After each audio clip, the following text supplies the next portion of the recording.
Salut le peuple de Dieu.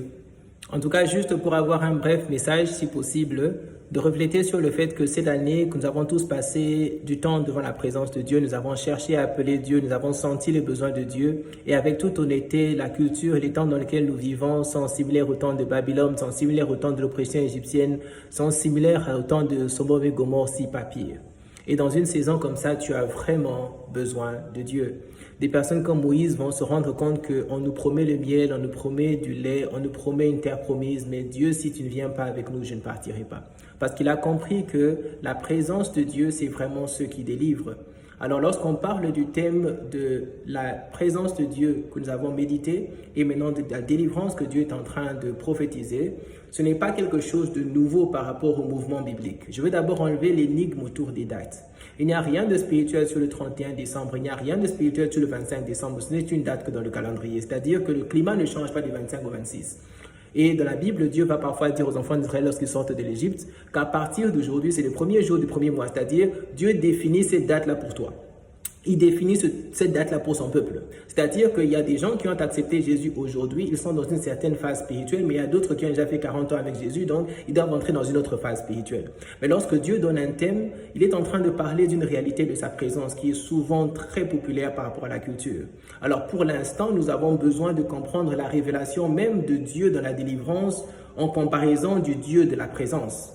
Lorsque Dieu s'est présenté, l'ange éternel Gabriel s'est présenté à Marie, comment est-ce qu'il a demandé de se présenter devant Jésus-Christ? Il va dire à Marie que tu auras un enfant que tu vas appeler Emmanuel. Mais on se rend compte que le nom populaire, ce n'est pas Emmanuel, c'est Jésus. Qu'est-ce qui se passe ici? C'est Jésus ou c'est Emmanuel?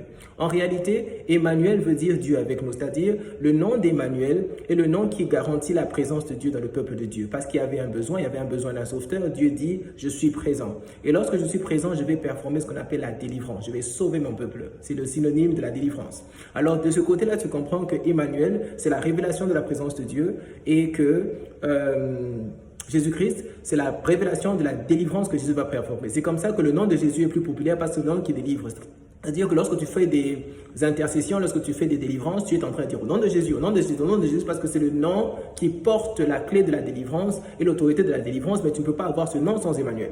Alors ceux qui ont marché avec Dieu sincèrement pendant l'année, des personnes qui ont vraiment cherché la présence de Dieu et qui l'ont trouvé, ne peuvent pas quitter sans être délivrés.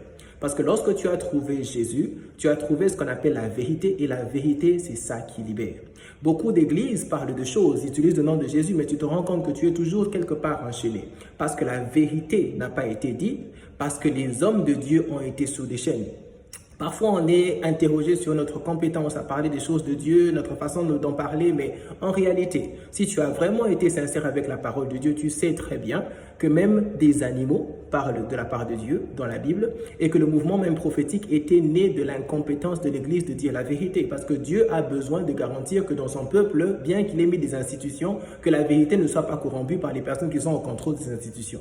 En d'autres termes, des personnes comme Ézéchiel ont été privilégiées quand il pleurait pour le temple de Jérusalem, de voir des visions où ce que Dieu dit, regarde ce que l'Église fait, regarde ce qu'ils font, regarde comment ils sont corrompus. Et c'est là que tu comprends parce que même des prophètes comme Nathan, bien qu'ils respectent David, vont lui dire, ici ce que tu as fait n'est pas correct. La naissance de tous les prophètes dans la Bible était ressurgie par l'incapacité de l'Église de rester la voix fidèle de Dieu. Et Dieu, comme il aime son peuple, doit s'arranger que quelque part, des personnes sont loin par le Saint-Esprit d'être égal à ce qu'il veut faire dans son peuple parce qu'il a le devoir en tant que papa responsable de continuer à nous délivrer.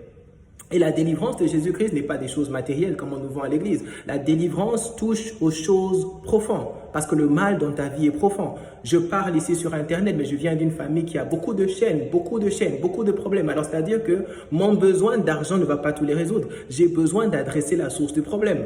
Lorsque Pierre arrive devant le temple et il voit quelqu'un qui était handicapé, qui demande de l'argent. Il lui dit, je n'ai ni or ni argent. Ça ne veut pas dire qu'il n'avait pas d'argent. C'est juste une façon de lui dire que ton problème n'est pas un problème matériel, c'est un problème spirituel. Alors, du côté spirituel, tu as besoin de la délivrance avant que le matériel ne puisse make sense to you, pour que le matériel commence à fonctionner dans ta vie. C'est-à-dire que lorsque quelqu'un a expérimenté la présence de Dieu, il commence à être un atout pour délivrer les autres dans leur cause profonde. C'est-à-dire que donner de l'argent à quelqu'un n'est pas l'aider à être délivré. Aujourd'hui, ce qu'on nous vend parfois dans les temples d'église, c'est Tu as une belle maison, le Seigneur t'a béni. Tu as une belle voiture, le Seigneur t'a béni. Tu as des enfants, le Seigneur t'a béni. Même si tes enfants sont des homosexuels, le Seigneur t'a béni. Non, la délivrance adresse les choses profondes de ta vie. D'où, cette année, Dieu dit, ceux qui ont marché avec moi, avec honnêteté et sincérité, qui ont vraiment recherché ma présence, doivent être en train d'expérimenter la phase qui est logique de ma présence. C'est-à-dire, lorsqu'Emmanuel est là,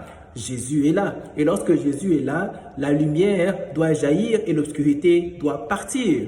Alors il est temps maintenant de commencer à arrêter de passer du temple inutile dans le temple de Dieu.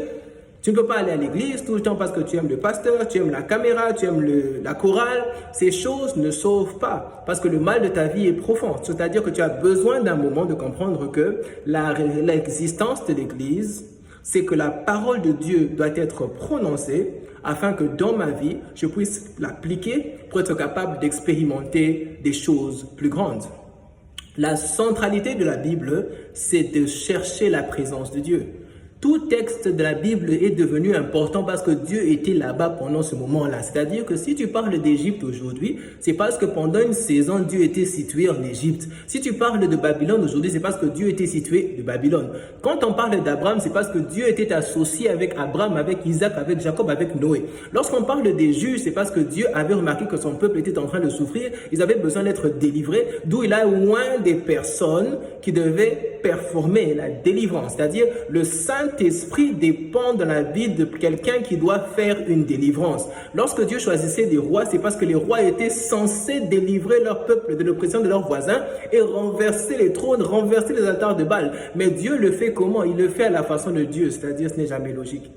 Ce n'est pas logique qu'un homme ordinaire parle un langage que l'Église n'aimera pas, parce qu'il dira des choses que l'Église trouvera offensives par rapport à sa compétence. Alors que lorsque quelqu'un qui a lu la Bible sait que Gédéon s'était emmené avec 22 000 personnes pour délivrer le peuple de Dieu.